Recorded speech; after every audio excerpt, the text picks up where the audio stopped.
There's a truth most men live and die without ever realizing. Validation is not kindness. It's leverage, a chemical trigger. And to the female mind, it's as addictive as heroin. When you tell her she's beautiful, when you say you're amazing, when you double text her just to check in, her brain lights up, not figuratively, literally. Dopamine, a reward signal. The same neurochemical high a gambler feels when the slot machine hits. You've just made her feel seen, chosen, affirmed. But here's the silent trap. What is predictable becomes powerless. You praise her too often, her mind adjusts. The compliment fades into background noise. She begins to expect it, not feel it. And worst of all, you, the source of that praise, begin to blur into every other man. You thought giving more would make her feel closer, but what you gave wasn't love. It was certainty, and certainty kills attraction faster than cruelty ever could. The high-value man, he plays a different game. He doesn't flatter. He affirms selectively. He gives her enough to crave, not enough to consume. 70-30. 70% of the time, he's present, affirming, real. But 30%, he disappears. Not out of arrogance, but because he has a life, a purpose, a spine. He lets her wonder, because it's in that silence, that pause between his messages, that moment when she wonders, did I do something wrong? That's where her desire ignites. He doesn't throw compliments like confetti. He makes each one count. You looked devastating in that green dress, like you walked out of a painting. Specific, earned, not generic. He doesn't say you always look good. That's noise. That's wallpaper. That's what every man says. He praises her when she chooses integrity over ease, when she creates something that matters, when she shows resilience instead of reaction. Because those compliments hit her core. They affirm the part of her that wants to be seen beyond skin, beyond looks, beyond what the world rewards. Machiavelli understood this before dopamine was even named. True power is not in giving everything. It's in what you withhold. Because when you understand the rhythm of attention and absence, the art of showing up without being consumed, you don't just get her attention, you get her obsession. But tread lightly.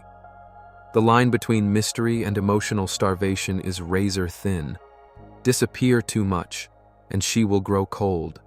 Overinvest, and she'll lose hunger. You must feed her, but never fill her. Let her feel your warmth, but never own your flame. That is not cruelty. That is clarity. And if your chest tightened hearing this, it's not because you're cold, it's because you're finally awake. Most men will never reach this awareness. But you just stepped out of the crowd. He does everything right. He texts good morning before she wakes up. He asks if she's eaten, plans weekends, answers within seconds. He shares his whole heart. No secrets, no hesitation. And slowly, she vanishes. Not physically, emotionally. Her replies grow colder. Her eyes wander. Her desire dies quietly, like a candle running out of oxygen. And the man is left in ruins, asking the same question millions of men before him have whispered to themselves at 2 a.m. But I gave her everything. Yes, you did. That was the problem. You gave her certainty. And certainty, though wrapped in the language of love, is death to feminine attraction. Because her nervous system doesn't crave security the way you think. It doesn't melt under the weight of comfort. It thrives in the presence of tension. See, she may tell you she wants stability, and she does. But she wants it like a movie, wants music, a background hum, not the full experience. The foreground? She wants edge, contrast, depth. Moments where she wonders, does he still feel this way? Not because she's broken, but because she's wired to chase the unknown.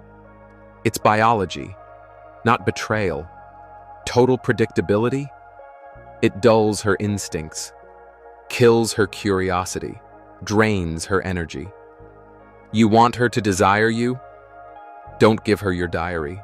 Give her a riddle.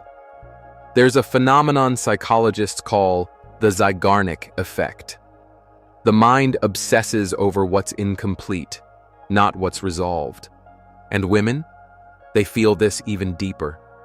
The moment she knows what you'll say, how you'll act, where you'll be, her fascination collapses, because she's no longer discovering you. She's memorizing you. The men who hold power in her mind don't tell. They reveal in fragments, in moments. They give just enough to spark curiosity and then they pull back. You had a meeting today? Don't explain. Just say, something happened that might change a few things. Then let the silence carry the weight. She'll replay it in her mind, over and over. What happened? What changed? Why didn't he say more? That silence? It's not manipulation, it's tension. It's the cliffhanger at the end of the scene, and here's the paradox. The more she feels, the less she needs answers. Because emotion makes memory sticky, and nothing evokes more emotion than the unknown. This doesn't mean lie, or pretend, or play childish games. Mystery isn't deceit, it's discipline. When she asks about your plans, share the vision, not the blueprint. When she wonders about your past, give her the headline, not the whole article. Because the moment she believes she's figured you out, she stops investing. Not because she's cruel, but because certainty doesn't seduce. It settles. The man who holds her longest is not the loudest, the richest, or the most perfect. It's the man she can't quite solve. The man who is real, but not fully revealed. And when you master this rhythm, she starts thinking about you in the quiet, not when you're there, but when you're not. She replays your words, imagines your world, wonders what part of it she hasn't seen yet, and slowly, you become the story she cannot put down. There's a look in her eye you'll only see once. It's not jealousy, not rage. It's fear. The fear that another woman wants what she thought was hers. In that instant, something ancient awakens inside her. Not culture, not logic, not even love. Instinct. Because long before civilization, before words, before Tinder and texts and promises, the woman who won the most desired man was the one who survived. You think this is modern? That it's about games? It's not. It's evolution wearing a little black dress. When she sees you receive admiration from other women, something profound happens in her brain. He must have value. Not because you told her, but because others confirmed it. We don't trust the product screaming its own praise. We trust the one everyone else is reaching for. You walk into a room. Another woman laughs at something you say. She touches your shoulder as she passes. Your girl notices. And suddenly, you're not just hers anymore. You're desired. And that changes everything. Because now, your worth is no longer based on her private assessment. It's been publicly validated. And her body reacts faster than her mind can stop it. This isn't about flirting. This isn't about making her jealous. That's amateur hour. This is about being a man of presence. A man who walks into a room and commands quiet respect without begging for it. Who speaks with clarity, not arrogance. Who is approached, not chasing. Because he's not just attractive, he's valuable. And in her mind, the equation forms, if other women want him, there must be something in him worth fighting for. And whether she admits it or not, her instincts begin to shift. Her energy heightens. Her investment increases. Her need to secure you deepens. She wants to know, why him? What do they see that I might miss? How do I keep him mine? It's a competitive impulse masked in curiosity. But beware. This emotional gap cuts both ways. If you push too far, if you deliberately provoke insecurity, flirt in front of her, make her feel like she's just another option, you will not spark obsession. You will ignite defense. She will turn cold, anxious, paranoid. And the connection you built? Gone. The key is balance. She should feel that you are noticed, but never chasing. That you're appreciated, but not distracted. That other women want you, but you chose her. Not because you had no options, but because from all the noise, she was the signal. And that feeling? That she won you without ever realizing there was a competition? That is what anchors her to you. You don't need to brag. You don't need to make her jealous. You just need to live fully, move with purpose, speak with conviction, and allow the world to notice on its own. Because when she sees others drawn to you, your silence, your strength, your spark, she no longer asks, "Is he mine?" She asks, "How do I keep him?" And that's the shift. You are no longer the man chasing her attention. You become the man whose attention she's afraid to lose.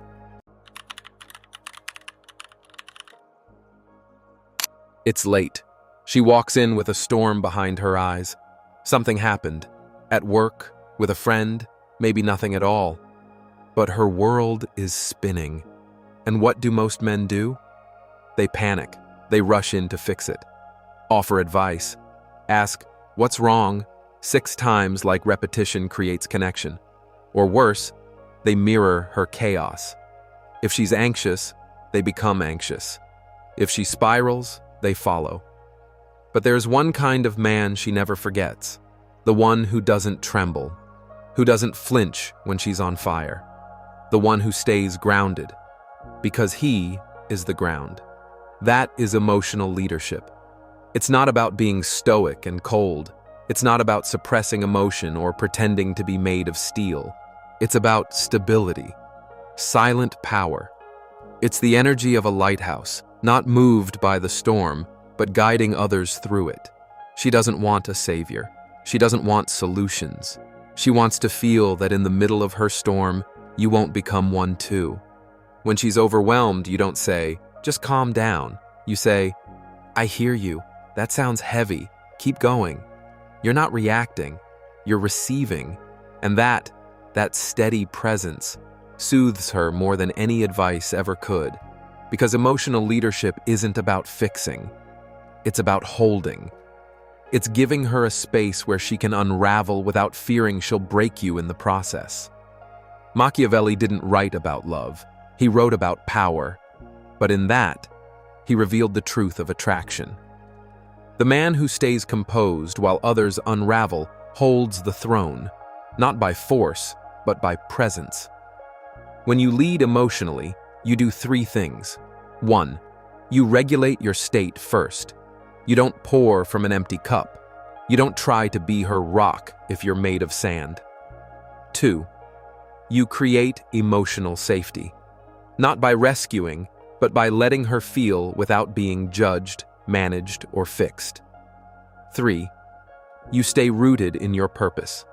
Because the second you abandon yourself to manage her storm, you cease to be her anchor. You become her burden. And here's the twist. When she tests you emotionally, those moments when she gets moody, distant, or difficult, it's not to destroy you. It's to see if you'll bend. Will you argue? Defend yourself? Get rattled? Or will you lean back, breathe, and simply ask, "Is this what you really want to say?" When you do that, when you remain unmoved, curious, calm, you pass the test she doesn't even realize she's giving. Because women don't always know how to ask, "Can you handle me at my worst?" So instead, they show you. And if you fail, they never feel safe opening up again. But if you pass, if you show that your frame is stronger than her storm, she will return to that place, your presence, over and over. Because you are no longer a man reacting to her emotions. You are the man who leads her through them. Most men fail here. Not because they're bad, but because they treat every woman like she's built from the same script. Say the right things. Be consistent. Give her compliments. Show up. Be a good guy. But if she doesn't respond, they get confused, angry, desperate. Here's the truth. There is no universal formula, because every woman is a different language. And most men are too lazy, or too self-absorbed, to learn how to read her properly. This is the fifth and final emotional gap: psychological personalization. The elite don't treat women as a category. They treat each one as an individual emotional blueprint, a private code shaped by years of experience, wounds, desires, and silent fears. And the man who deciphers it? He doesn't just win her body. He gains access to the parts of her no one else has ever reached. You don't need therapy degrees or magic words. You need awareness. Pay attention. What does she seek when she's quiet? What triggers her insecurity? What compliments light her up, and which ones fall flat? Does she always ask how she looks? Double-check every decision? Seek approval constantly? That's not vanity. That's a wound. A validation gap. She needs to feel seen, not overwhelmed with praise, but acknowledged, specifically, sincerely, selectively. Does she hate unpredictability? Get tense when you don't text back right away? Demand to know your next move? She craves certainty, not because she's controlling, but because someone once broke her trust so deeply, she now fears the unknown. And if she casually brings up your ex, gets nervous around other women, or becomes distant when she feels compared, that's competition at play. She doesn't need you to make her jealous. She needs to feel chosen, not just once, but continually, quietly, intentionally. This is not manipulation. This is precision. You don't exploit her gaps. You understand them. You don't weaponize her emotions. You read them with compassion. You tailor your leadership to her wiring. Because every woman has emotional architecture, and the man who learns how it was built can walk through doors no one else has ever been invited to. And when you master this, you don't just become the one who gets her.